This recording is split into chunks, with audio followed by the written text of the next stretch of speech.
A very good morning to all the participants of this webinar from DTRTI Lucknow. I'm Arvind Mishra, Deputy Director, and we are going to discuss subsidiary books today.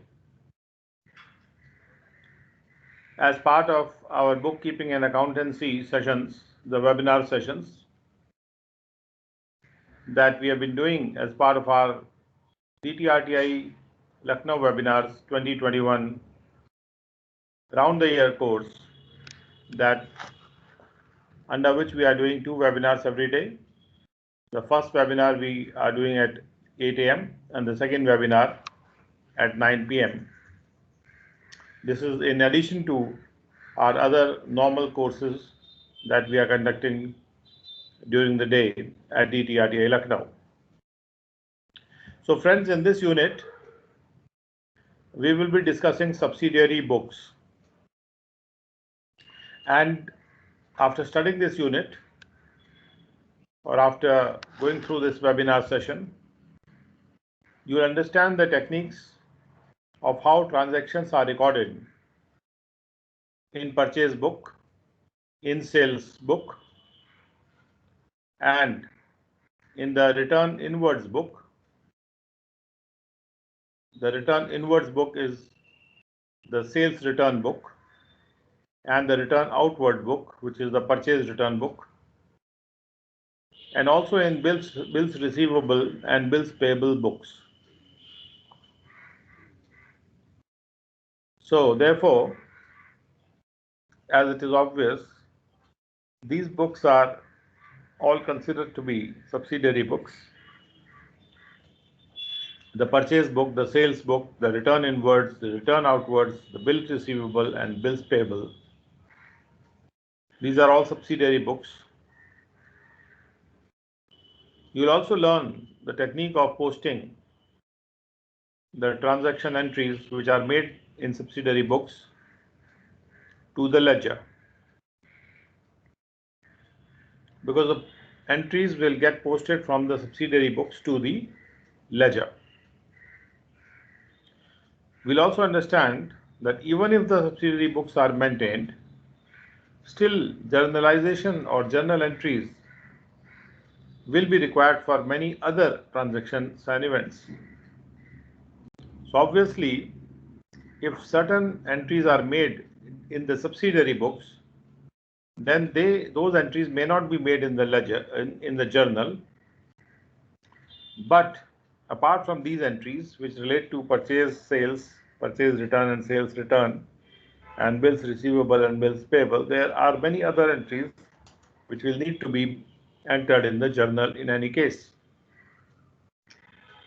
So the subsidiary books are not a complete replacement for the journal, but certainly for the transactions which are entered in the subsidiary books, those transactions are not then entered in the journal, and these transactions which are entered in the subsidiary books are posted directly to the ledger.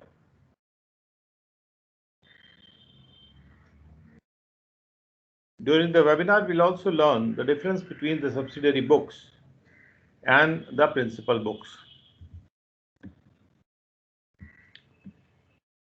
Now, which are the principal books of accounts? The ledger and the cash books are called the principal books of accounts. And among the subsidiary books, we have already seen that there are purchase book, the sales book, the purchase return book, the sales return book, the bills payable book, the bills receivable book, and of course the journal proper is also called the subsidiary book.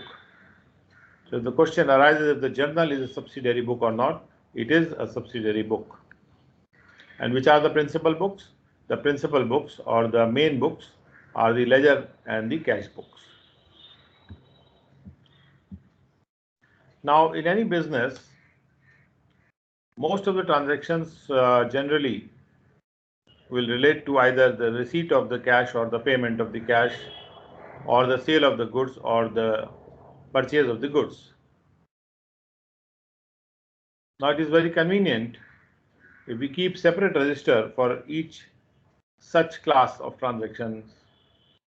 for the receipt and payments of cash and for the purchase and sale of goods. So a separate register is maintained. One register is maintained for receipt and payment of cash. Another register is maintained for purchase of goods, and another register is maintained for sale of goods. So when we maintain such a register, this type of register we call a book of original entry or a book of prime entry, because the initial entry is made in this register relating to the topic to which the register relates. Now, for those transactions which are recorded in such books, there will be no journal entry.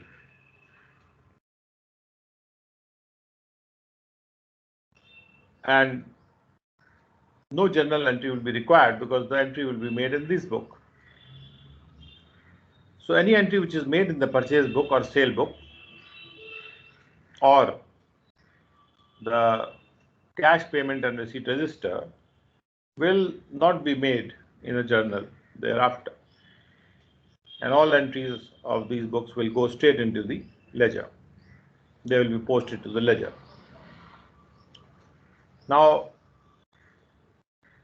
the system of transactions by which transactions of a particular class are first recorded in the book, which is specially meant for it, or especially which is the particular register which is specially meant for that particular class of transactions, and on the basis of which ledger accounts are then prepared. Now, this system of accounting is called the practical system of accounting. It is also called the English system of accounting. In the English system of accounting, therefore, or in the practical system of bookkeeping, therefore, what is being done is, the first of all, transactions of a particular class are recorded in a special book. Like the purchase transactions are recorded in the purchase book. The sales transactions are recorded in the sales book. And the cash transactions of receipt and payment are recorded in the cash register. So therefore, in this system, which is called the practical system of bookkeeping or the English system of bookkeeping, double entry system is maintained, but it is different from initially making the journal entry and then posting to the ledger. So there are two systems being maintained. One is the system by which first entry is made in the journal and that is posted to the ledger. In the second system, which is called the practical system of bookkeeping or the English system, the first entry is made either in the register of a particular type, which is purchase or sale register or cash register, or otherwise they are made in the journal. Some entries in this system are also made in the journal. But this system is called a practical system of bookkeeping, where initially the entry is made in a special book. Now, these books, which are called the books of original or prime entry, they are also called the subsidiary books because of the fact that the main book or the principal book is prepared on the basis of this subsidiary book. Because just like, as we say, the ledger accounts, which are the primary books, they are maintained on the basis of the subsidiary books.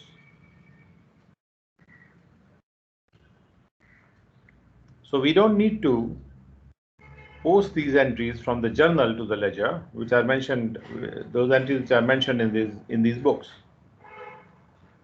And therefore, a trial balance cannot be taken out in this case. Normally, the following subsidiary books are used in a business.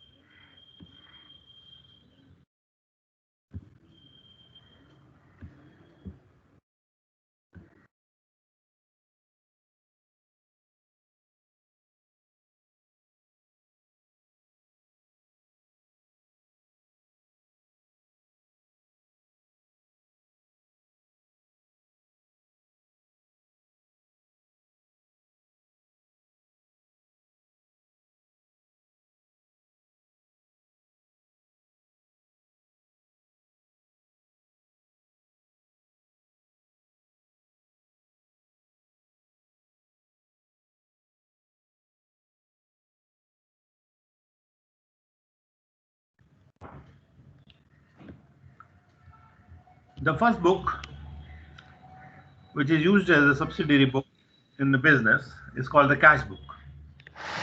So in this cash book, the receipt and payments of cash are recorded, which includes the receipts into the bank and the payments out of the bank also.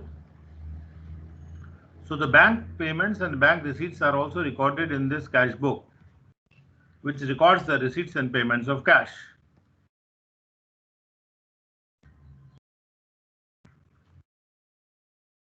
So we are mentioning that which are those subsidiary books which are used in any business. The first book is the cash register or the cash book, which is a subsidiary book used in the business. The second subsidiary book is the purchase book, and in this purchase book we record the credit purchases of the goods also, or the credit purchases of the materials also and the stores also, which are required in the factory.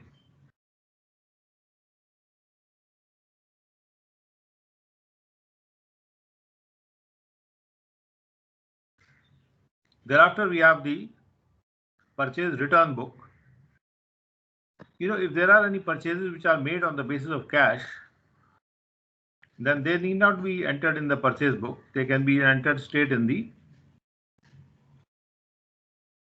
journal itself. So if you are making credit purchases of goods or the credit purchases of the material or stores which are required in the factory, they will be entered in this purchase book. Thereafter, the third book is called the purchase return book, which will record those purchases which are returned back of the goods and the material which were previously purchased. The fourth subsidiary book is called the sales book, and this sales book records the sales of all the items that the firm is selling. Then, of course, there is the sales return book, in which all the sales returns are recorded which are made by the customers. Then we have the bills receivable book, and in this bills receivable book we record the receipts of promissory notes or hundis from various parties. We will be dealing with bills receivable in a separate unit also, in which we will be discussing what are these bills receivable. To understand in short, these bills receivable are those promissory notes or hundis by which a payment will be received by a person by tendering which on a particular day.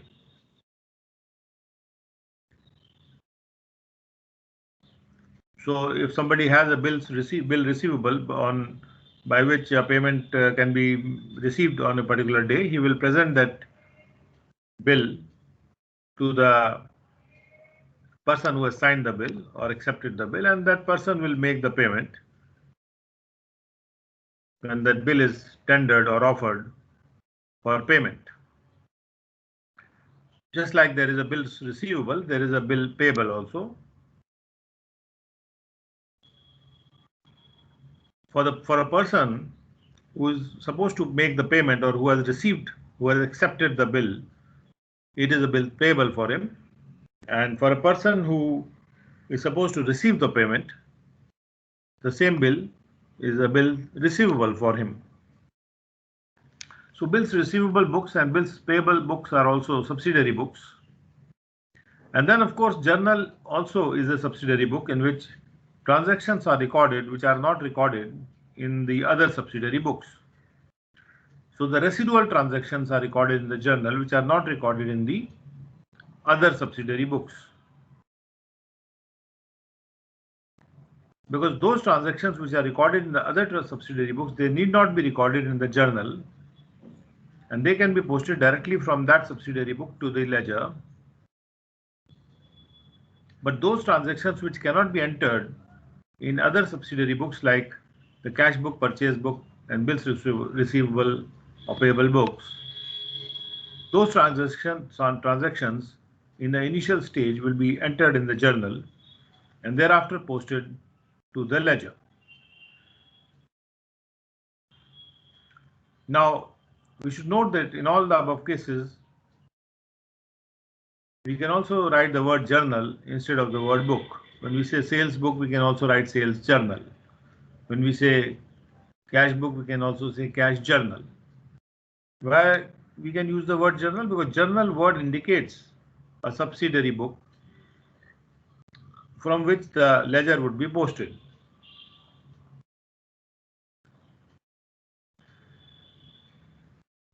Now, what is the big advantage that we gain by making the subsidiary book?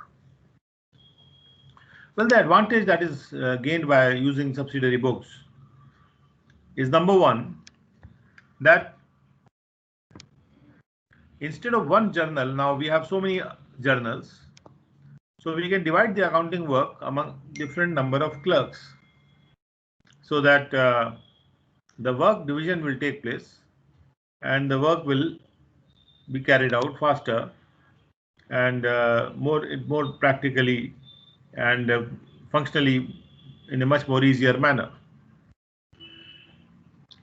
Secondly, the subsidiary books entries leads to specialization. The person who has been allotted a work of writing a particular subsidiary book like the sales book, he becomes specialized in writing the sales book entries. So over a period of time, this person will have full knowledge of how to write the sales book, and he will have a small area to specialize in, and so he will become efficient in handling that area, and thereby the accounting work will be done in an efficient manner. Thirdly, the time is also saved because when the work is divided, simultaneously work is happening on a number of books rather than on one book or one journal. So therefore, the work will get completed much more efficiently and faster. Another advantage is that since we are maintaining a separate register or a book or journal for every class of transaction like sale, purchase, bills receivable, bills payable, so we have consolidated information relating to that class of transactions available in one place. And so that leads to greater efficiency in having information properly categorized and available in one place relating to one class of transactions, which will be very useful. For example, if we want to check up the sales for a particular month, we just look up the sales book, and then it becomes easy for us to understand how have been the credit sales for a certain month. Then another advantage is that when the trial balance does not agree finally, the task of locating of the error becomes easier because there are separate books in existence. In fact, even when errors and frauds are committed, with an intention, it will be checked by the use of the various subsidiary books. Whether a fraud is being committed or an error is being made, it will be easier to study that or check that by looking at the various subsidiary books. Now, what is the distinction or what is the difference between a subsidiary book and a principal book? So we can say that the books in which the transactions are recorded first and from which the transactions are thereafter ported to the principal book is called the subsidiary book. So the books in which transactions are first recorded to enable the processing are called the subsidiary books. The ledger and the cash book are the principal books because they furnish information for the preparation of the trial balance and the financial statements. The main reason why ledger and cash book are called the principal books because by the use of those principal books, we can prepare the trial balance and we can prepare the financial statements.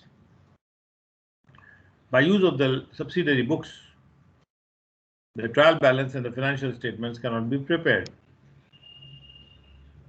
But for preparing the trial balance, we need the principal books like the ledger and the cash book. Now we have a table to help you understand the difference between subsidiary books and the principal books. So we can see here that among the financial books, there are two types of financial books. One is the principal books and the other is the subsidiary books. Now, among the principal books, there are two types. One is the cash book and the other is the ledger. And among the subsidiary books, we have the cash book, we have the purchase book, we have the sales book, we have the purchase return book, we have the sales return book, we have the bills receivable book, bills payable book, and the proper journal. So the journal and all these books are the subsidiary books, including the cash book. So cash book is a sort of a counted among both the principal book as well as the subsidiary book. So as far as cash books are concerned, we could have a simple cash book or a cash book with discount column also, or a cash book with bank column as well as a discount column, or a petty cash book. These are broadly the four categories of cash books that are maintained. So the entry would be made from the principal books into the ledger,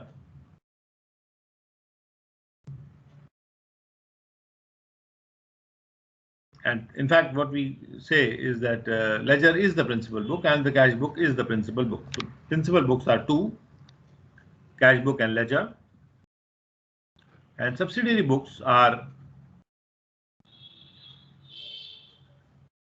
a number of subsidiary books like cash book, purchase book, sales book, purchase return, sales return, bills receivable, bills payable, and journal. All these are subsidiary books.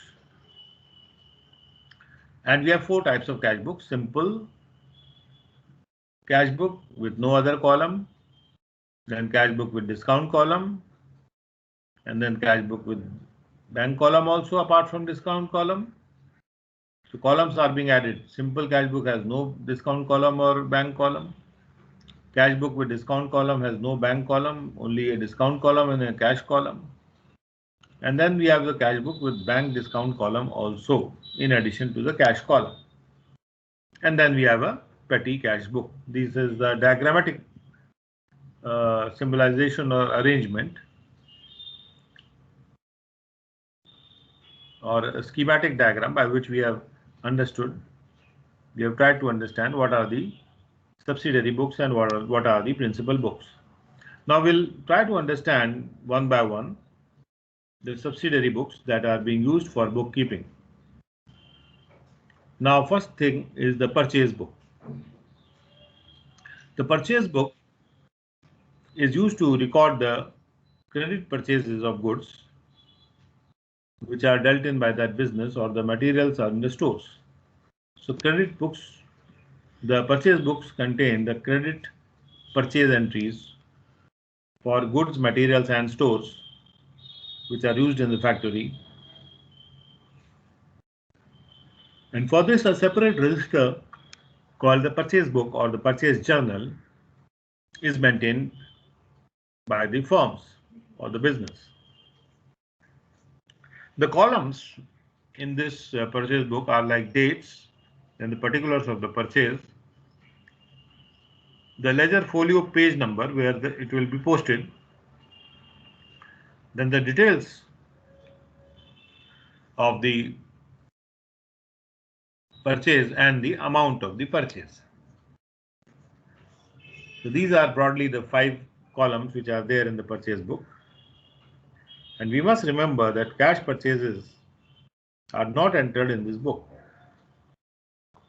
This is an important point to note, that cash purchases are not entered in this book, since cash purchases will be entered straight away in the cash book. Credit purchases of things which are not goods or materials, such as office furniture or typewriters, they will be entered straight in the journal, because they have got no correlation with purchase of the traded item. So therefore, only the normal goods and materials in which trading is done, or which are used for the purpose of the business. For example, some materials may be used in the factory to make some other items. So only the credit purchase of those goods or materials are entered in the purchase register or the purchase book.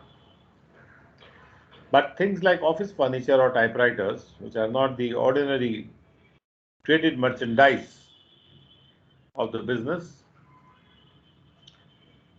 the purchase of those items will be entered in the journal, not in the purchase book. Because from the purchase book, we are trying to understand how much of the goods or merchandise that we are dealing in we are purchasing. Then as we can see, that there is a column called particulars in the purchase book, and in this column we record the name of the supplier who is supplying the item, and the name of the article also which is being purchased, and of course also the quantity that is being purchased.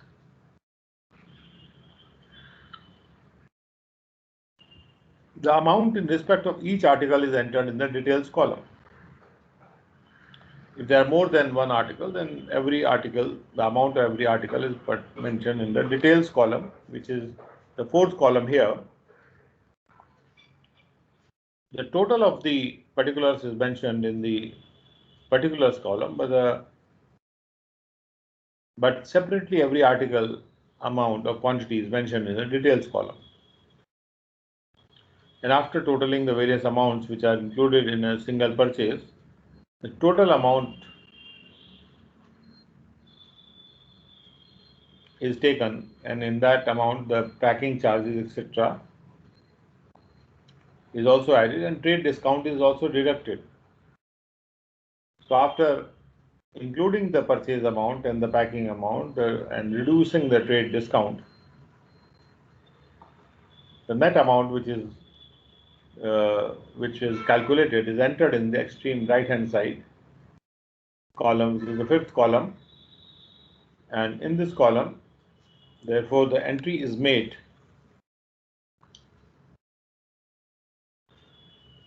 showing the total purchase made on that particular date, and therefore when all the totals are added up, we can find out that how much of the credit purchase of the goods and materials were made during that concerned period. Now let's take an illustration Now, the rough book means rough entries are being made by Messrs. Narayan and Company, in which they are recording the purchases and the trade discount that they have given for the month of February. For example, the first entry contains in the rough book contains a detail of the purchase which is made from Brown and Company on credit purchase basis. 5 gross pencils are purchased at the rate of 100 rupees, and gross is a quantitative measure. Then 1 gross of registers are also purchased at 240 per dozen,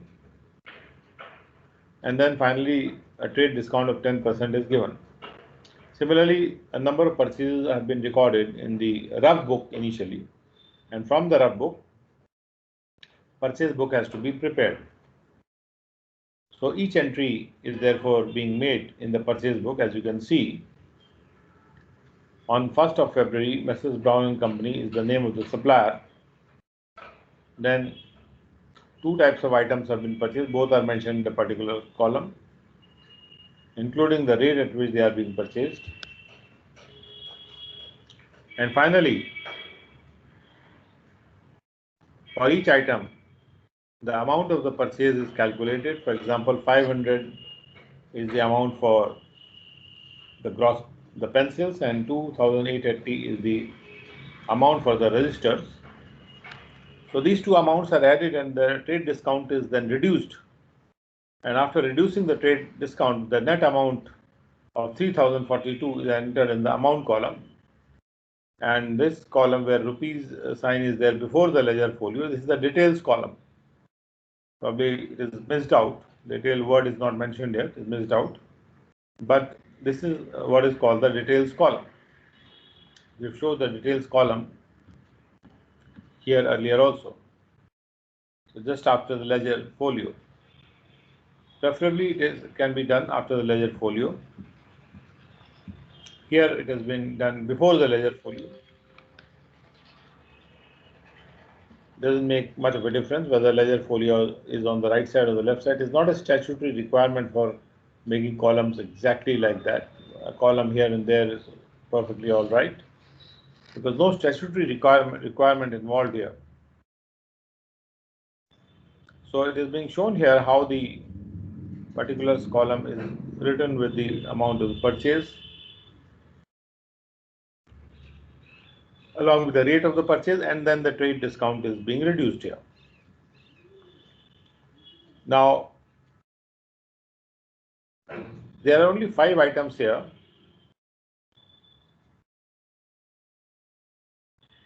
But we must remember one thing very clearly, that when we buy a computer for the office use, then that is not to be entered in the purchase register. When we buy something for office use, that need not be entered in the purchase register or purchase book. As you can see, only 3 entries have been entered here. White paper, which is probably purchased and sold, pencils, registers, because maybe a stationery shop, and 1 dozen of gel pens are also entered here. But as you can see, the computer for 30,000 rupees has not been entered, and if you can see, white paper and pencils and gel pens are entered. So you can see the gel pens, the white paper, and pencils are entered, but exercise books are not entered because probably the exercise books are being used by the business itself to make the registers. Of course, if it was merchandise of that shop, then it would have been entered. So we must remember the purchase book, what is not to be entered. First thing is that we should not enter the cash purchases, and secondly, we should not enter the office items which are being purchased. or items which are being purchased for the administration purpose. Only the goods and the merchandise, the material which is being used directly for the purpose of business or for purchase of sale and purchase, or for use in the factory, only those items are mentioned in the purchase register. Now we take another illustration to enter the transactions in the purchase book and post them to the ledger. On April 4, the purchase being made from Ajay Enterprises, these are entries in the rough register. 100 dozen Rexona Hawaii chappals have been purchased at this rate.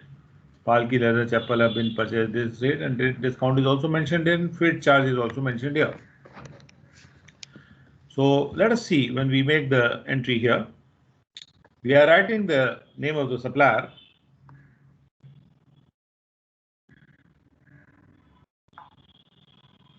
or 100 dozen chappals, the quantity of the chappals, this is the rate, and the amount is calculated by multiplying 100 by 120, so that comes to 12,000. And then 200 dozen Palki leather chappals have been purchased at the rate of 300, and the amount for that is 60,000. So these two amounts, 12,000, 60,000, could have been written in the details column also, and then the trade discount of 10% has been reduced. You can see the gross amount is mentioned of 60,000 plus 12,000 is 72,000, and then the trade discount is entered in the next column. Trade discount is reduced from the gross amount, which is coming to net price of 64,800, and then the freight is added to it, and the total amount of the purchase is thereby mentioned.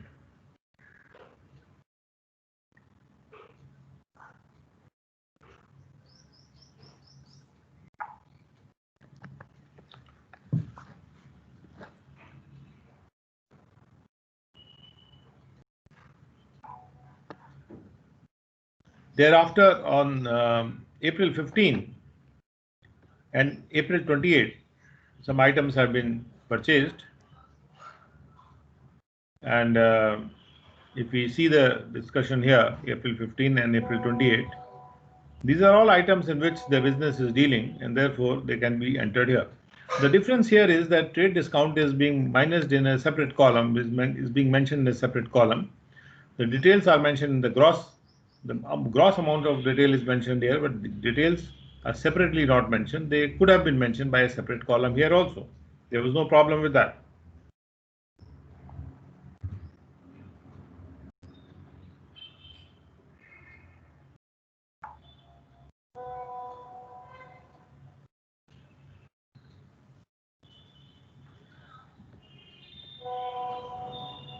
So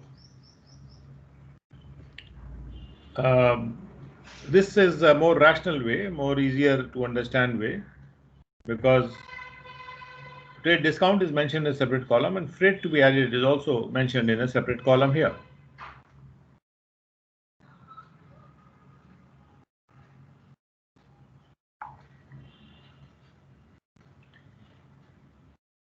The total amount of the purchases that is being made is thereafter posted in the ledger. As you can see the ledger here, it is being posted, and purchases are being posted in the purchase account in the ledger, and freight is being posted in the freight account in the ledger. Similarly, Ajay Enterprise account is also being credited by the credit purchase that is being made to the extent of the purchase amount as well as to the extent of the freight amount. And Balaji Traders account and the Tripti Industries account, these are other accounts in the ledger which will need the credit entries, and therefore these are, while making the credit entries, we are debiting purchase and crediting Ajay Enterprise, or debiting freight and crediting Ajay Enterprise. It's like that. So that is how they are being posted to the ledger.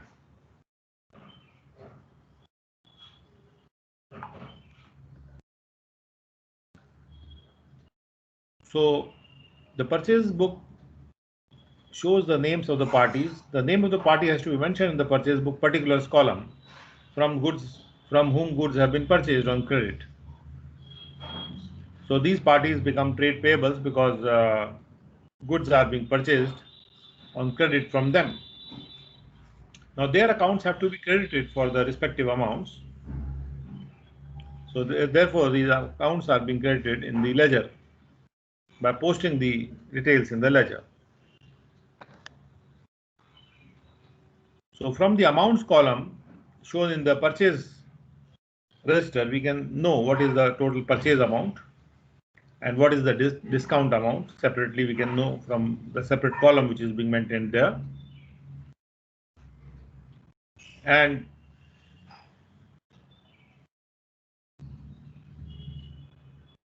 the amount of the purchases that we make in a month or in a certain time period, we debit that to the purchase account in the ledger on a periodical basis.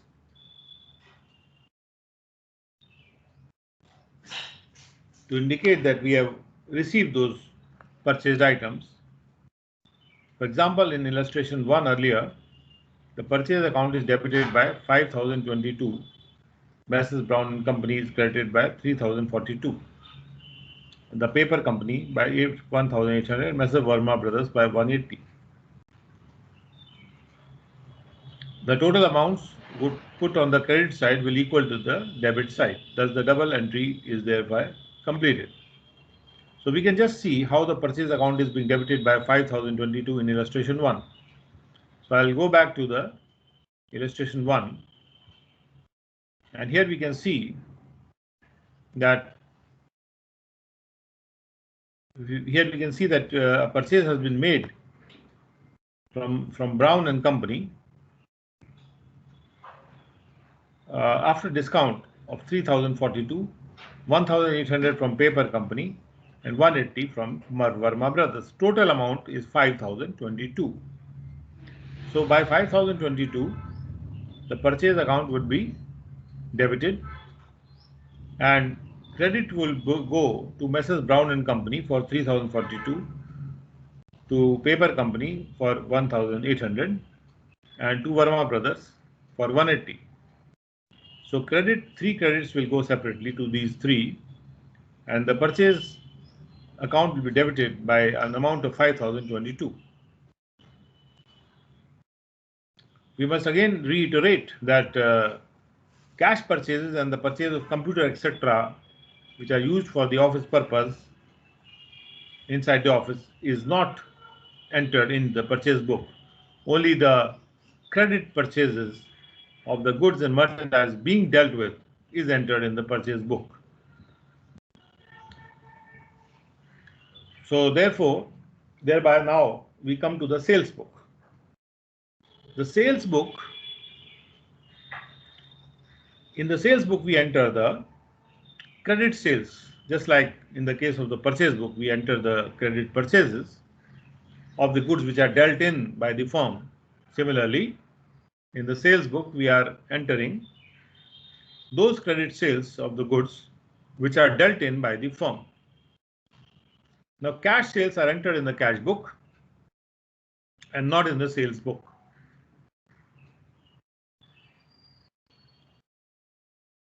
Credit sales of things other than the goods dealt in by the firm are not entered in the sales book. They are straightaway entered in the journal, and from the journal they are posted to the ledger. So we have to take care about this thing while writing the sales book or the purchase book, that those items in which the firm is not dealing, but the firm is purchasing or selling them, they are not supposed to be entered even if they are purchased or sold on a credit basis,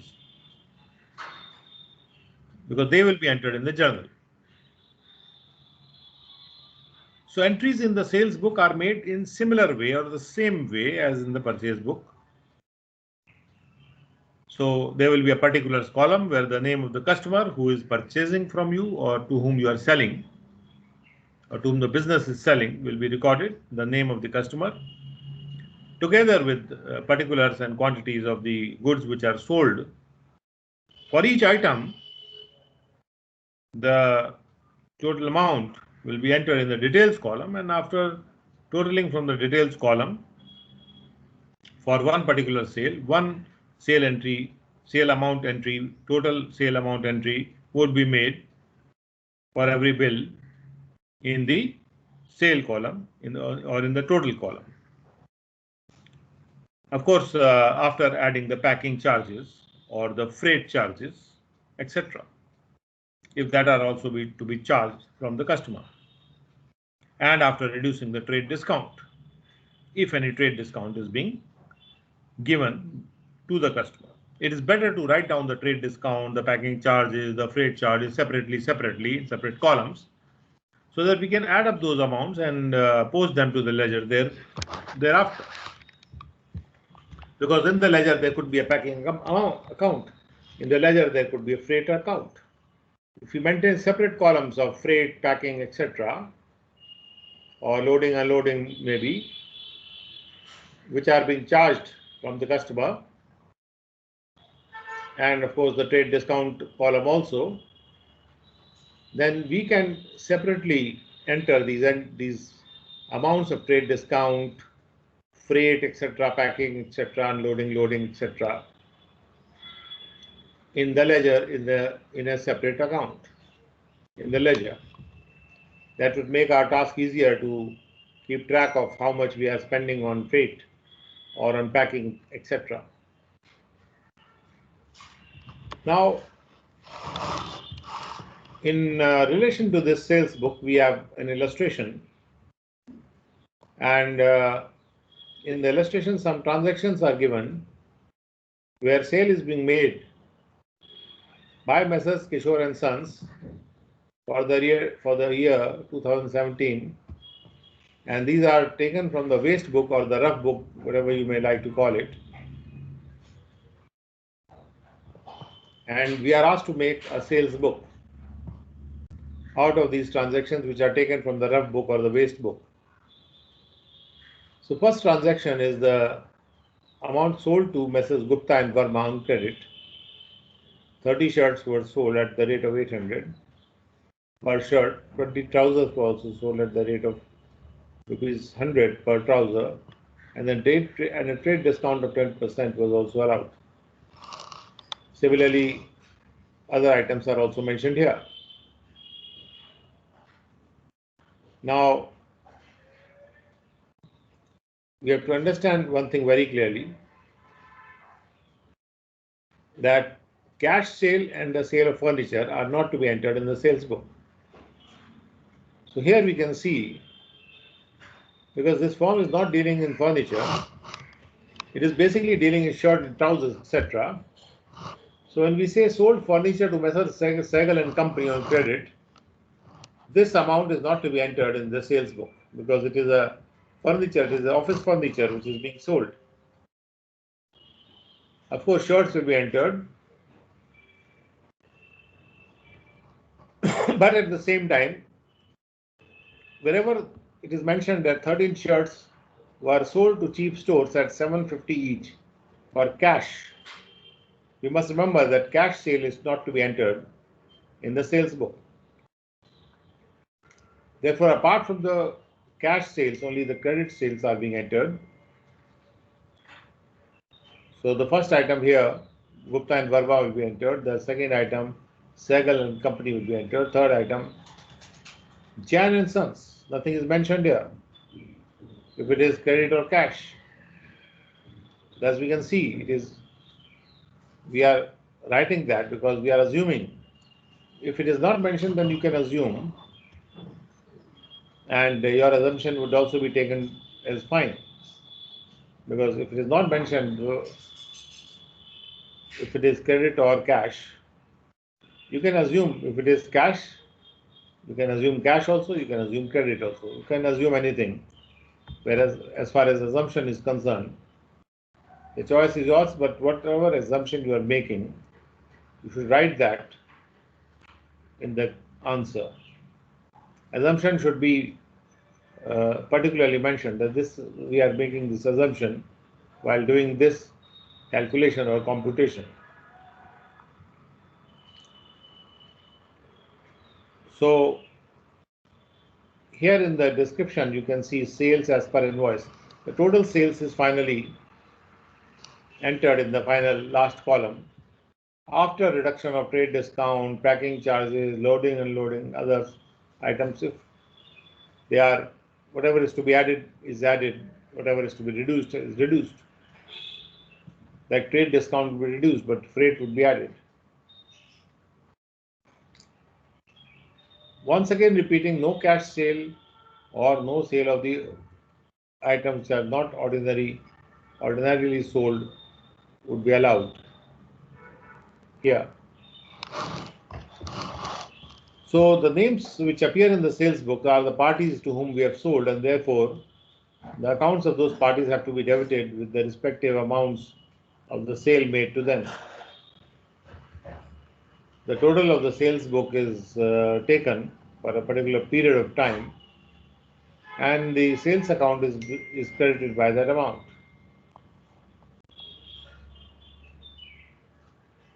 So in illustration 3, 1,92,000 is credited to the sales account because total sales, as you can see here, is 1,92,100.